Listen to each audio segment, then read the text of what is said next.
Good evening, everybody. Jack O'Malley. It is Wednesday and time for an update of things that are happening here in Lansing and in the state capitol. We passed out some bills today, election reform bills that have to go to the Senate and so on and so forth. Again, you got to hope that the governor signs them. But I want to explain to you what they are, and I think they're good bills.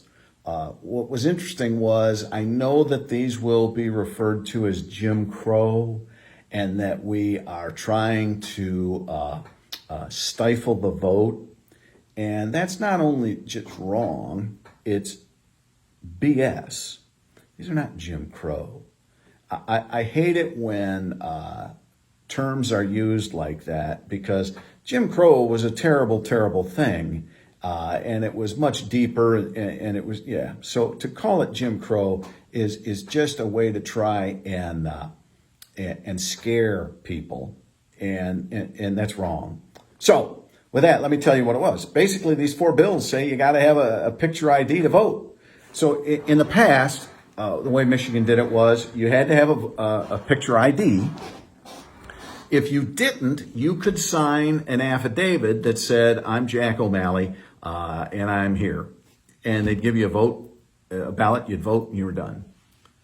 So what these bills say is you have to have a state-issued ID, driver's license or state ID, with a picture on it.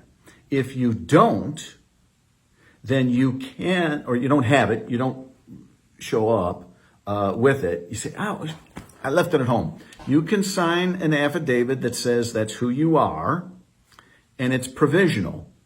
And you can vote, but your vote is held, and you have 6 days to come back with the picture ID.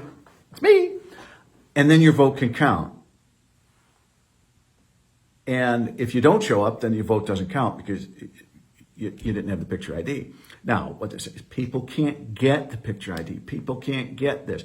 Well, one of these bills also says we will provide it free to those who can't afford it. And I believe the fee is $10.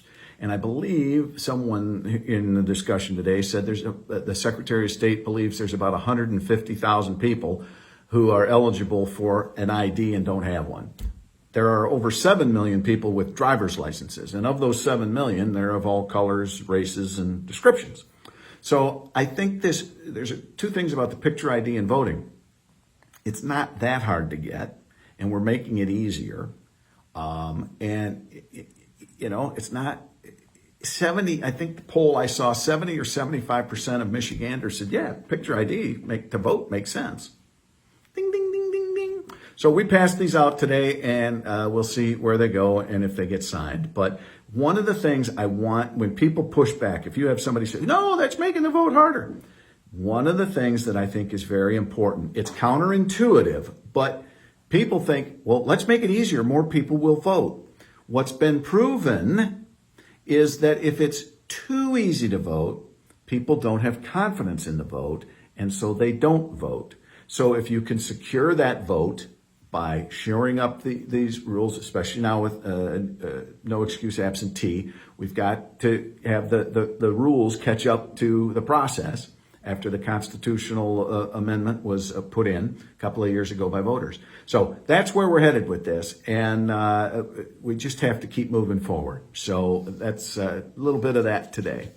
As you probably are aware, on Tuesday, the governor, that was the date, all restrictions are lifted in the state of Michigan. Yippee-yi-yay. 15 months of mismanagement, heavy-handed movement, and tone-deaf management by our administration and her underlings in many, many ways.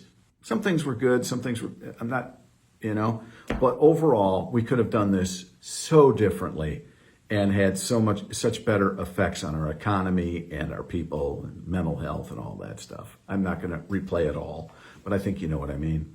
The Michigan Occupational Safety and Health Administration has also put up new rules to align with the federal OSHA standards. There is no longer a statewide requirement to wear a face mask in most settings. However, local health departments, establishments, sports organizations, school districts may have additional rules that must be followed. Further, the CDC requires that all persons, regardless of vaccination status, wear masks on planes, buses, trains, and other forms of public transportation traveling into, within, or out of the U.S., and in transportation hubs such as airports and stations. So, just an FYI, so if you think they're all gone and then you got to go catch an airplane, you didn't bring your mask, they might get on you. So I just want you to be aware of what the things are. Brian Kelly, president of the Small Business Association, said small business has been among the hardest hit in this pandemic. We've said since the beginning that small business owners know best how to run their business. The restoration of the autonomy of small business owners to establish workplace practices of their choosing is an important step towards recovery. Amen. That is something I have been squawking about, trying to defend small business now for 14 of the 15 months. So, but with that, let me also say this as we move forward. I know a lot of people are like, let's go party. That's great. My district, the 101st along the coastline, John Roth and Grand Traverse, John DeMoose, Ken Borton, all of Northwest Michigan.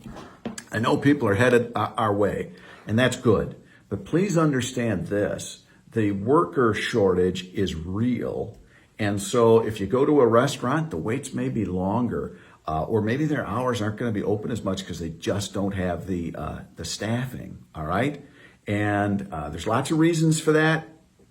We've talked about them ad nauseum, and we're working on getting them to be moved. Like the $300 payment, we sent a bill to the Senate, and hopefully it makes it to the governor that says, hey, let's suspend that $300 extra from the feds because we need to get people back in the workplace. So, point is, as you move forward this summer, especially this summer, realize you get to the restaurant, don't be squawking if it takes a little longer or if your favorite joint isn't open as late as you'd like. The worker shortage is real. And so as we move forward, hotels, I know one hotel has X amount of rooms. I don't want to say what side, because I don't want to really tell what it is. But they're only renting out like 2/3 of the rooms because they don't have the staff to change all the beds. So keep that in mind as you come north to play and party. We want you to be there, but please be patient. We don't need you to be a jerk just because service is a little slow or something like that, okay? I think you get it. This I thought was interesting. The Detroit News, Beth LeBlanc, an article, Line 5. Some want it shut down. I say don't shut it down. Build the tunnel, then shut it down. We can go on and on and on. And Governor Whitmer, like a blockhead, is saying, we're going to shut this down now. Well, there was one little thing she kind of forgot about. It's called a treaty with Canada. So the U.S. and Canada officials are holding bi-weekly meetings to discuss the potential closure of Line 5. And this was an agreement, I guess, that was set up in 1977. Well, I guess a week or so ago, Attorney General, our great Attorney General, Dana Nessel, while there have apparently been communications between officials of each government, there's no evidence that negotiations on the treaty itself are in progress. The Canadian folks said they wrote the Western District judge on Monday to clarify that discussions between the two countries have been robust.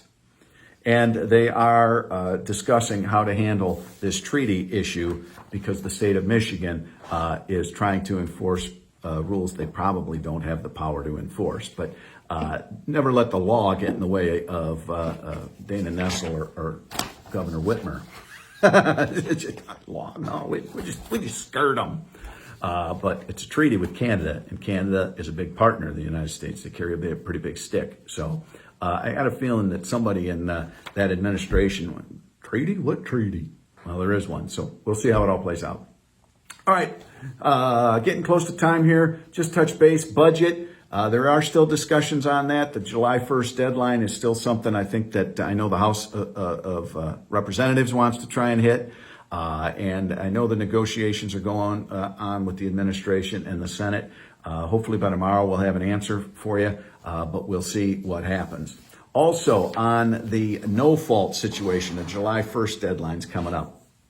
And again, real quick here, because I can't go into all the details, but I want people to know who are concerned. There is a worry that on July 1, this extra care could diminish for reasons I won't go into at this moment, because it's kind of, I just want you to know what's going on. So there's discussion to say, okay, we don't really think this is going to happen, but we're going to put aside a pool of money. We're not changing the law. The law stays exactly the same.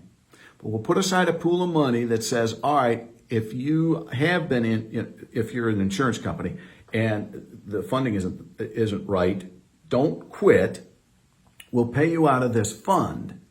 If there are a lot of these claims, it proves that, we need to adjust the law. If there aren't any of the claims, we don't need to adjust. So what I like about this, it's saying, well, wait a minute here. Let's not just knee jerk because somebody says this is going to happen. Let's see if it does, but we'll be prepared if it does so that these people can be reimbursed. So I think that is a good way to move forward, because sometimes, I'm not saying in this case, but sometimes people play the fear card to get people to squawk, because let's face it, there's a lot of money involved here. And in the old system, there was a lot of fraud. So I think that we need to be very careful as we move forward. You just can't take somebody's word. Oh, yep, you're owed this. Here you go. Let's see what happens. This fund that is not part of the law will be there to compensate if there's an issue. If there's a lot of issues, we need to change the law. I don't want to say fix it. We need to change some things.